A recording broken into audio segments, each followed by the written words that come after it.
যতদিন আদম সৃষ্টি হয়নি তার আগে 700 বছর জিনেরা দাপিয়ে দুনিয়া করেছে। এই দুনিয়াতে 700 বছর। তাদের মধ্যে অনেক নবীও ছিল, তারা কতল করে দিয়েছে, মেরে দিয়েছে, বহুত বেঈমানি করেছে। জিনদের মতো বেঈমান আর মিথ্যু আর ওদের মতো ব্যভিচার কারণেওয়ালা পৃথিবীতে আর কেউ নাই। সব থেকে ব্যভিচার বেশি করে জিনেরা এবং তারা বেঈমান মিথ্যুক হয় বেশি। তো সেই কাবাকে বানালেন আল্লাহ তাবারাক ওয়া তাআলা তার ফেরেশতাদেরকে দিয়ে। ফেরেশতাদেরকে হুকুম দিলেন তোমরা মক্কায় চলে যাও। তখন মক্কার নাম বাক্কা ছিল, মক্কার নাম মক্কা, মক্কার নাম বালাদ, মক্কার নাম বাক্কা, মক্কার নাম বালাদ, মক্কার অনেকগুলি নাম আছে। আমার একটা বই হয়তো মক্কা মদিনা সফর, ওইটাতে দেখবেন, কিংবা আর রাহিকুল মাকতুমে দেখবেন। তো সেই মক্কাতে বানালেন ঘরটা। আল্লাহ বলছেন, এবার যে আয়াত পড়েছি, বিসমিল্লাহির রহমানির রহিম, ইন্না আউয়ালা বাইতিন উদিয়া লিন-নাসি লাল্লাযী বিবাক্কাতা মুবারাকাও ওয়া হুদাল লিল আলামিন। সব কারণগুলো আল্লাহ বলে দিলেন। কি বলেন? ইন্না আউয়ালা বাইতিন,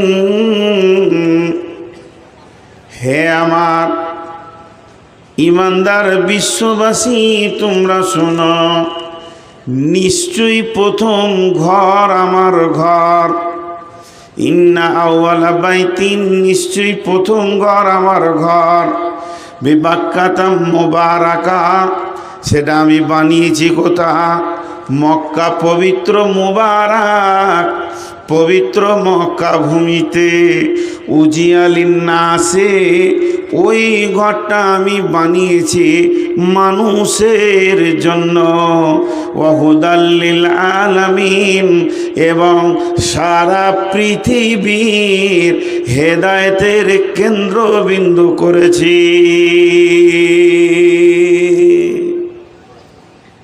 4টা-5টা কথা এখানে ঢুকে গেল। আমি এগুলোকে একটা একটা করে আপনাদের সামনে ভাঙিয়ে দেবো। প্রথম নম্বরে ঢুকলো ঘরটা প্রথম তৈরি।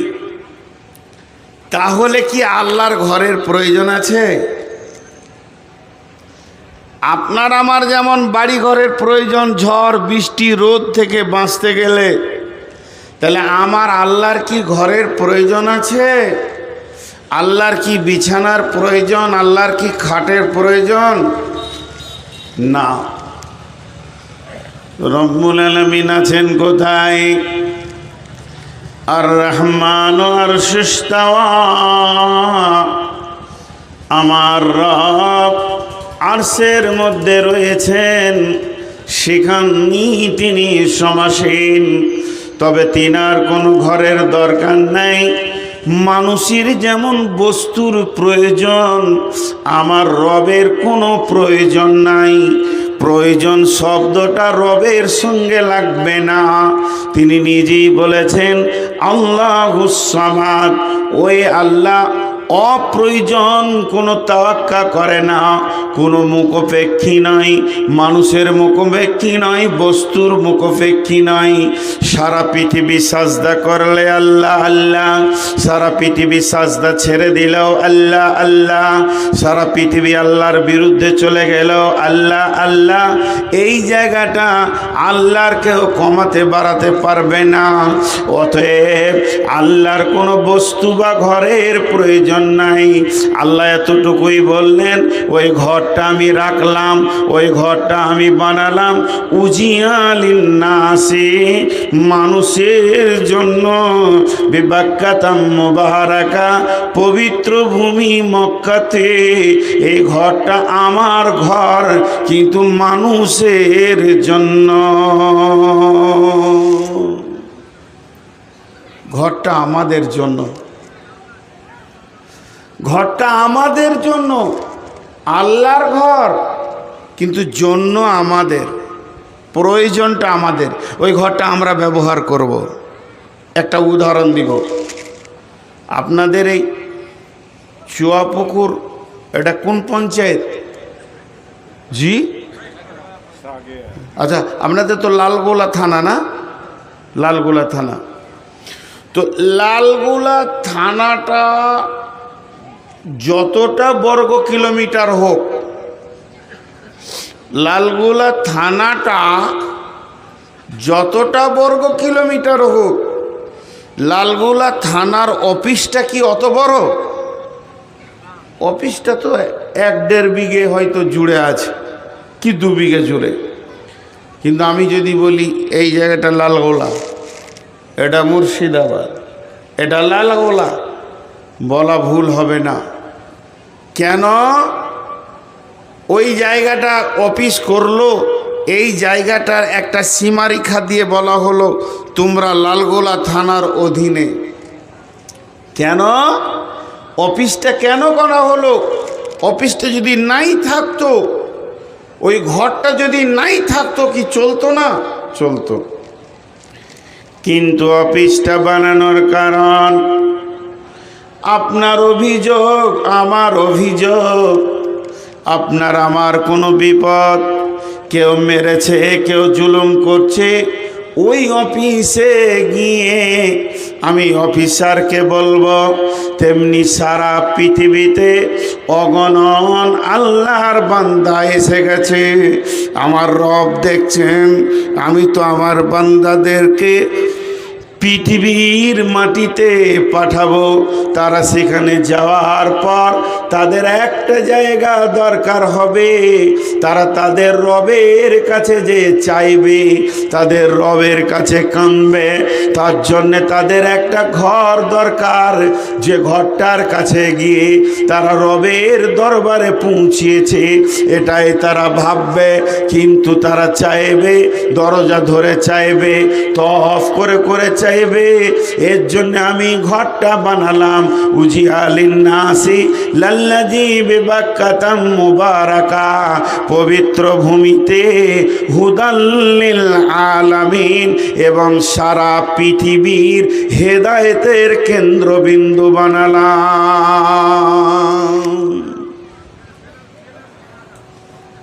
ছোট্ট একটা কথা বলে রাখছি, আমি জীবনে ফতোয়া দিই না, কিন্তু আমার এই ব্যক্তিগত ব্রেন থেকে একটা কথা বলে রাখছি। আমি যতটুকু উপলব্ধি পেয়েছি, খালি জেনে রাখবেন, একটা কথা বলছি, সেটা মুখস্থ করেলেন, ব্রেনে ভরেলেন।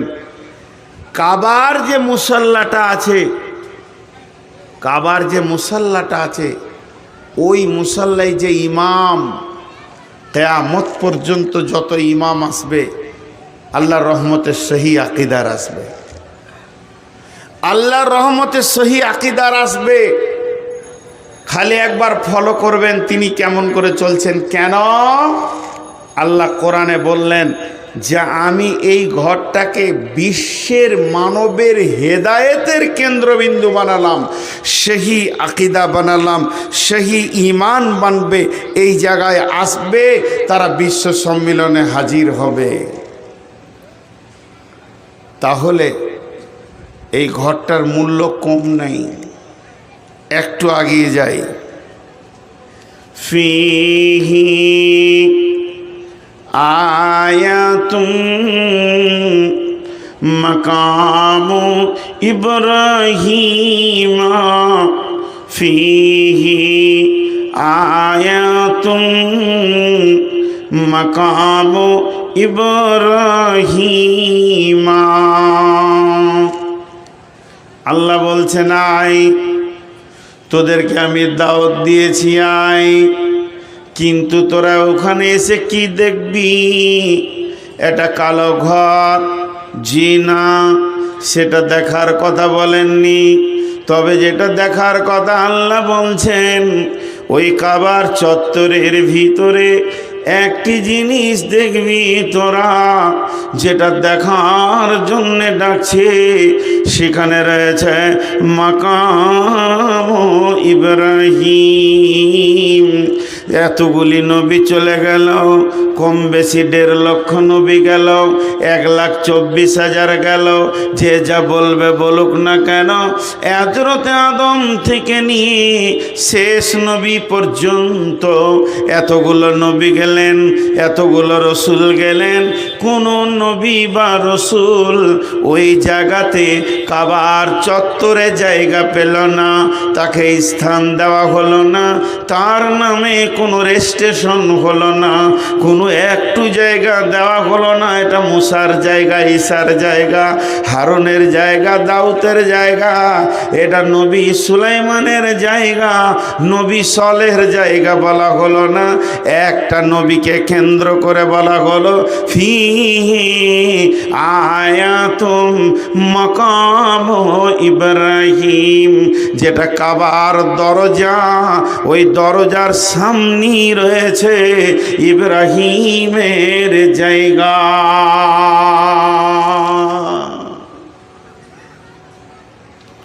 সেই দরজার সামনে রয়েছে ইব্রাহিমের জায়গা। এটাকে নিয়ে দু কথা বলবো।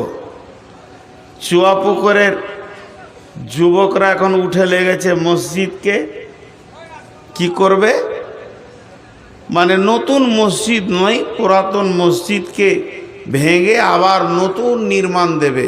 আলহামদুলিল্লাহ, ভালো কাজ এবং এটা খুশির কাজ, এটা আনন্দের কাজ এবং নেকির কাজ, সব মিটে গেল। কিন্তু আমি যদি বলি চুয়াপুকুরের যুবকদেরকে জালসা বন্ধ করে দাও, টাকা লাগবে না, মসজিদটা আমি একা বানাবো, 2.5 কোটি টাকা দিয়ে 3খানা মসজিদ বানালাম, এটাও আমি বানিয়ে দিব, জায়গাটা মেপে দাও, আপনাদের মন মতো মসজিদ হবে, 2 তলা 3 তলা, যেমন যেমন চাইবেন হবে। কিন্তু শর্ত হচ্ছে একটা, যেটা ইমামের মেহরাব হবে, ওই মেহরাবের সামনে 5 কি 7 ফুট বাই 7 ফুট জায়গাটা আমার ব্যক্তিগত থাকবে। কেউ মেনে নিতে পারবে? কেউ মেনে নিতে পারবে? মুখ খুলেন, পারবে না। মসজিদের ভিতরে আপনার ব্যক্তিগত জায়গা কেন হবে? কাবা শরীফের মসজিদ যেটা হারাম, মসজিদে হারাম যাকে বলা হয়, এখানে আবার অন্য কথা বেরিয়ে চলে আসবে হারাম কেন বলা হচ্ছে। ওখানে অনেক কিছু আছে, বিষয় আছে, সেটা আজকে আমার বিষয় নয়, সময় থাকলে বলবো। তো কাবা শরীফের ওখানে গোল করে নামাজ হয়। তো বোঝানোর জন্য বলছি, টেবিলটা যদি কাবা শরীফ হয় তো গোল করে রাউন্ড দিয়ে শুরু হয়ে গেল কাতার। এই কাতার চলতে চলতে চলতে চলতে ধরেন 150-200 মিটার 300 মিটার চারিদিকে, আবার কোনো কোনো দিকে বেশি আছে, কমও আছে। কেউ কেউ বলেন কতগুলো মানুষ একসঙ্গে ওপরে নিচে সিঁড়িতে যত জায়গায় মসল্লা দেওয়া আছে, দাগ দেওয়া আছে, যতটা পরিমাণে বাইরে ভিতরে চত্বরে করে একসঙ্গে কতগুলি লোক নামাজ পড়তে পারবে ওখানকার। এটা তো কোরআন হাদিসের কথা নয়, এটা ইঞ্জিনিয়ারদের কথা। ইঞ্জিনিয়ারদের কথা যে কতটা মসজিদটা বড়, 1 থেকে 1.5 কোটি লোক নামাজ পড়তে পারবে, 1 থেকে 1.5 কোটি লোক নামাজ পড়তে পারবে। আর ওই 1.5 কোটি, আমার আইডিয়াতে আমি বলছি, কাবাটা 15-20 ফুট 20 ফুট 20 ফুট 20 ফুট, মানে এতটা চওড়া, অতটাই চওড়া, মানে বর্গ আকার কাবাটা। এদের উত্তর দক্ষিণও 20 ফুট, পূর্ব পশ্চিমেও 20 ফুট। তাহলে এই বর্গ আকার ঘরটা, তার যেটা দরজাটা পূর্ব দিকে আছে, আল্লাহর ঘরের দরজাটা পূর্ব দিকে আছে। আর ওই দরজার পাশেই একদম কাবার গা লাগা ওই জায়গাটা হলো ইব্রাহিম আলাইহিস সালামের জায়গা। আবার ওটাকে দেখতে বলছেন। কে বলছেন? আমি লয়, আল্লাহ। আমি যদি বলি তাহলে আপনি আমার কথাটা নিয়েন না, কিন্তু আল্লাহ বলছেন। কি বলছেন? ফিহি আয়াতুম মাকাম ইব্রাহিমা। ওখানে একটা নিশানা আছে, নিশানা মানে নিদর্শন। সূর্য উঠে ডুবে, এটা একটা নিদর্শন। রাতের পরিবর্তন, দিন রাতের পরিবর্তন আল্লাহকে পাওয়ার নিদর্শন। আসমান মাথায় আছে একটা নিদর্শন। আয়াত মানে নিদর্শন। জমিনটা আল্লাহ বানিয়েছেন, এটা একটা নিদর্শন। আল্লাহর যতগুলি নিদর্শন আছে, এই নিদর্শনের ভিতরে ফিহি, ওই কাবার ভিতরে আয়াতুম, এমন একটা আল্লাহ নিদর্শন রেখেছে একটা নবীকে কেন্দ্র করে, তার দিকে যেন মানুষের নজরগুলো চলে যায়। মাকাম ইব্রাহিমা, ইব্রাহিমের জায়গা। আবার ইব্রাহিমকে কত আল্লাহ সম্মান দিলেন, তার নামটা কোরআনে উল্লেখ করে দিলেন। শুধু এই পর্যন্ত নয়, ইব্রাহিমের পদচিহ্ন একটা পাথরের ওপরে উনি দাঁড়িয়ে কাবার তামির দিয়েছেন, কাবাকে গেঁথেছেন। যত কাবা ওপরে উঠেছে, আল্লাহর কুদরতে পাথর উঠেছে, সেই পাথরটা আজও কাবার চত্বরে আল্লাহ রেখে দিলেন। এটাও নিদর্শন, নিদর্শন। হে মসজিদ বানানেওয়ালা, হে মসজিদ ময়নেওয়ালা, হে মসজিদের তামির দেনেওয়ালা, একবার ইব্রাহিমের নিদর্শনের দিকে খেয়াল করো। আল্লাহ কত সম্মান বাড়ালেন। ফিহি আয়াতুম মাকাম ইব্রাহিম। ইব্রাহিম চলে গেলেন, ইসমাইল চলে গেলেন, সব নবী শেষ। ঈসা নবী চলে গেলেন, শেষ নবী এলেন, শেষ নবী। শেষ নবীর সাবে মেরাজ হলো। আমি লম্বা ঘটনাকে শর্ট করছি। সাবে মেরাজে 5 ওয়াক্তের নামাজ এলো। সলাৎ যখন পেলেন, তো মদিনা মানওয়ারায় বিশ্বনবী যখন গেলেন, তখন কেবলা ছিল কোন দিকে মুখ করে নামাজ পড়তে হতো। আজকে বর্তমানে ফিলিস্তিনে যে মসজিদে আকসা রয়েছে, এইটা ছিল প্রথম কেবলা। ওই দিকে মুখ করে নামাজ পড়তে হতো। আর ওই দিকে মুখ করে নামাজ পড়তে পড়তে আসরের নামাজের সময় আবার আল্লাহ ঘুরিয়ে দিলেন, তোমরা ওই দিকটা ছেড়ে দিয়ে মক্কার কাবাকে কেবলা করে লাও। লম্বা ঘটনা আছে। 2 রিকাত নামাজের দ্বিতীয় রিকাতে আল্লাহর রসুল রুকুর হালাতে ছিল ফিলিস্তিনের দিকে, মসজিদে আকসার দিকে। আর জিবরাইল আমিন কানে কানে বলে দিলেন যে আল্লাহ রসুল আপনি এবার আছেন তো, ধরেন ওটা উত্তর দিক হবে, মদিনা থেকে আছেন তো উত্তর দিকে, হয়ে যান দক্ষিণ দিকে। আল্লাহ রসুল উঠে দাঁড়িয়ে গেলেন। আল্লাহ আকবার আর বললেন না।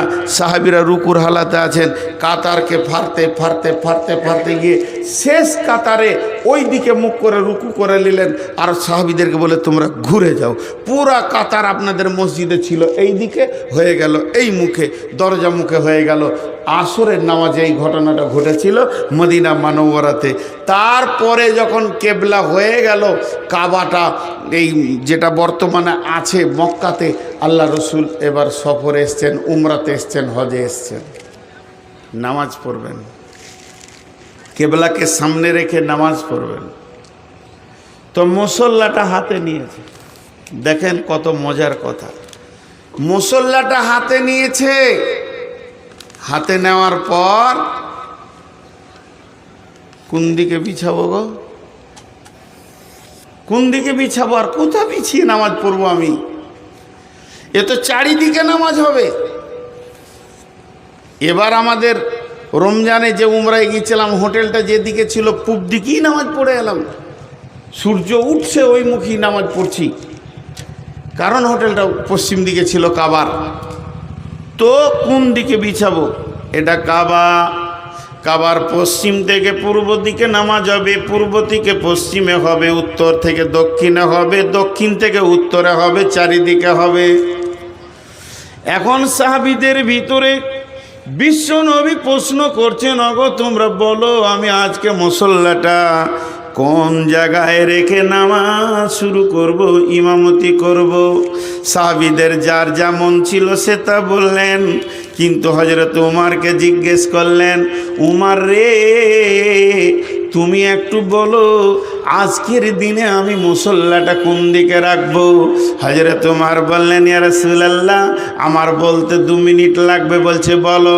বলি, ইয়া রাসূলুল্লাহ, এটা কাবার পশ্চিম দিক, এটা কাবার পূর্ব দিক, এটা কাবার উত্তর দিক, এটা কাবার দক্ষিণ দিক। কিন্তু একটা জিনিস খেয়াল করেন, আমার আল্লাহ কাবার পূর্ব দিকটা কত ভালোবেসেছেন।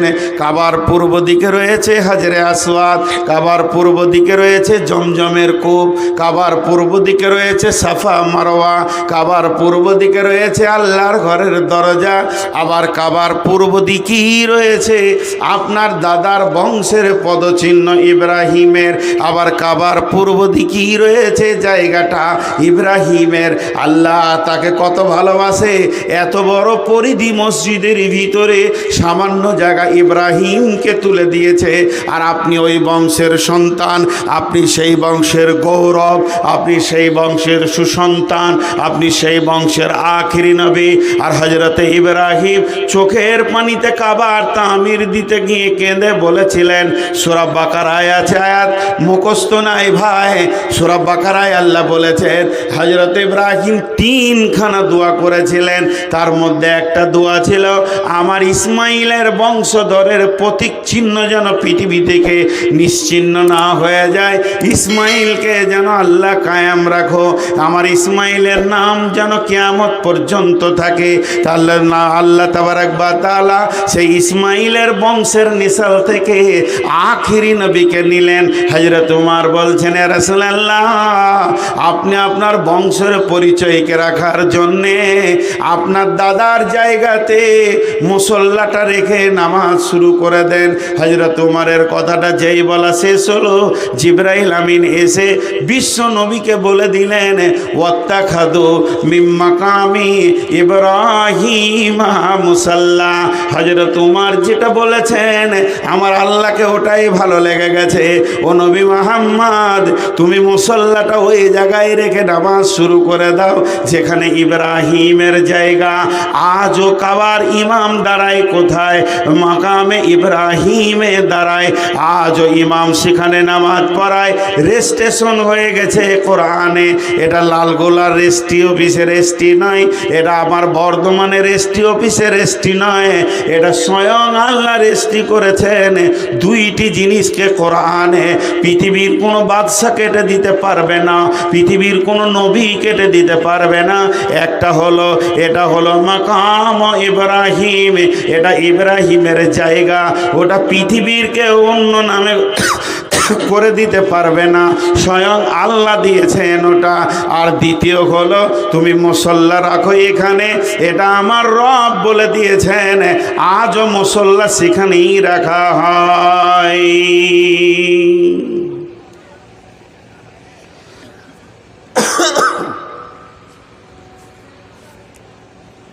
আজও রাখা হয়।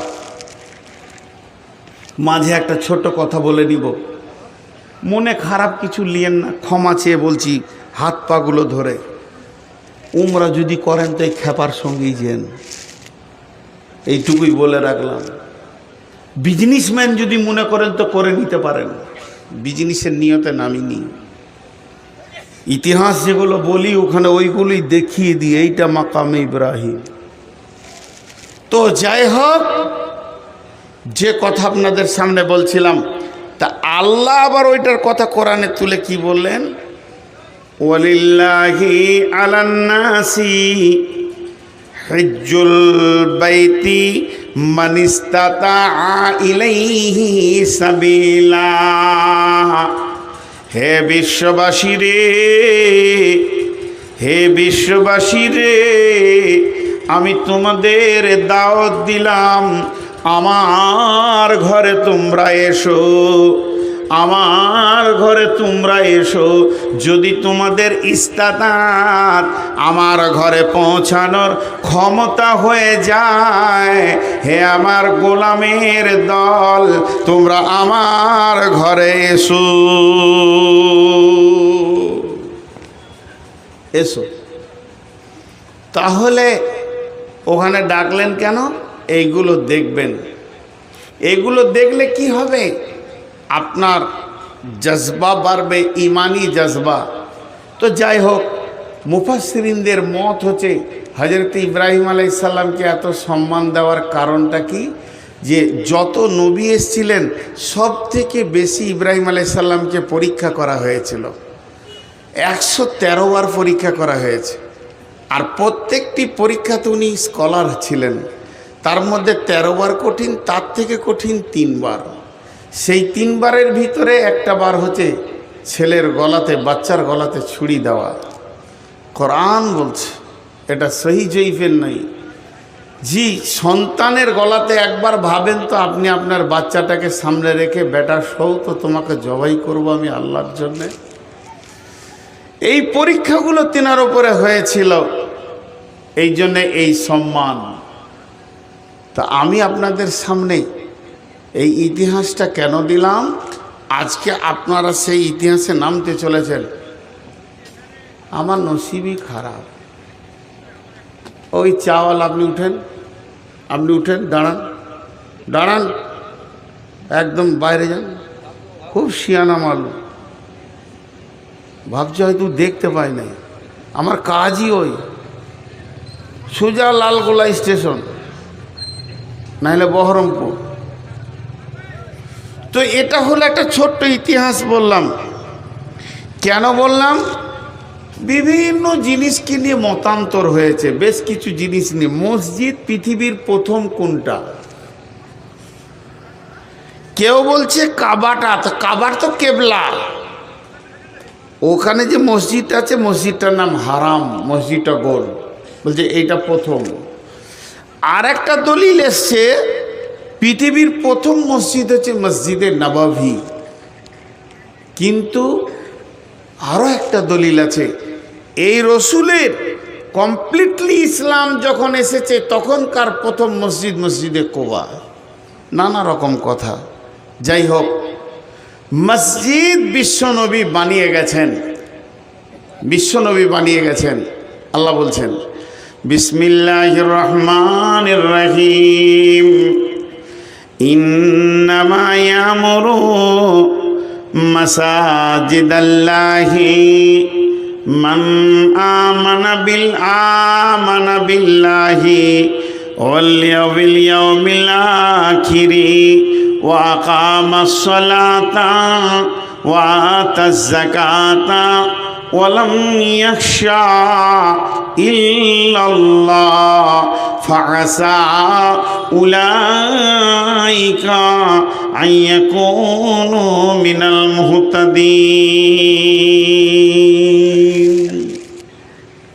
মাঝে একটা কথা ছাড়া গেছে বলিনি, এই কাবাটা অনেকবার বানানো হয়েছে, কিন্তু একবার দুবার নয়, অনেকবার অনেকবার।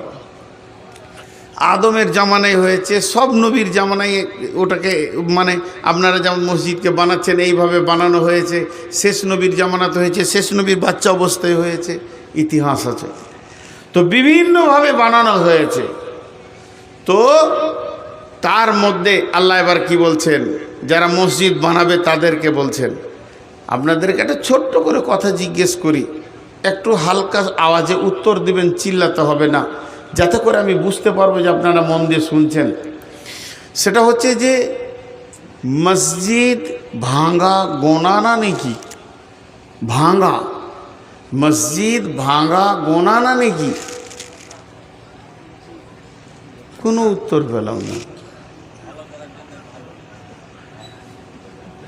আচ্ছা, আপনারা চুপ করে আছেন কি করে? ধৈর্য আছে বাবু, কথা বলছেন না কেন? আরে ভাই, আপনারা যদি কথা না বলেন আমাকে কেমন লাগবে?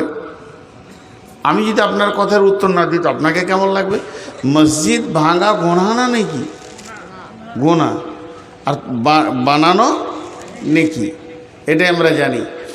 তামির, ইন্নামা ইয়ামুরু, ইয়ামুরু শব্দের অর্থ হলো মসজিদের কল্যাণকর হবে ওরা, কল্যাণকর, ভালাই করবে, দেখভাল করবে, বানাবে শব্দ লয়। তাহলে প্রয়োজনে ভাঙতে হবে, তখন ভাঙলে নাকি আবার গড়তে হবে, গড়লে নাকি এখন এই মসজিদটা ভাঙতে হবে, অর্ডার হয়েছে, টাকা পয়সা হয়ে গেছে, মাল এসে গেছে। জি, আমাদের এলাকায় আমি যে মসজিদ করলাম তো দুইটা মসজিদ, তিনটা মসজিদ ভেঙেই বানানো হলো। তো একটা জিসিবিকে বললাম যে ভাই মসজিদটা কালকে ভেঙে দাও, বলছে ওই কাজ কি আমি করি, ওকে আর কি বুঝায়। অনেকবার বললাম তুমি যা নেবে নেবে, খালি ভেঙে ট্র্যাক্টরে তুলে দাও। না হুজুর, আপনি যা বলবেন সব করবো, কিন্তু এই কাজ করতে পারবো না। ওর ধারণাটাই খারাপ।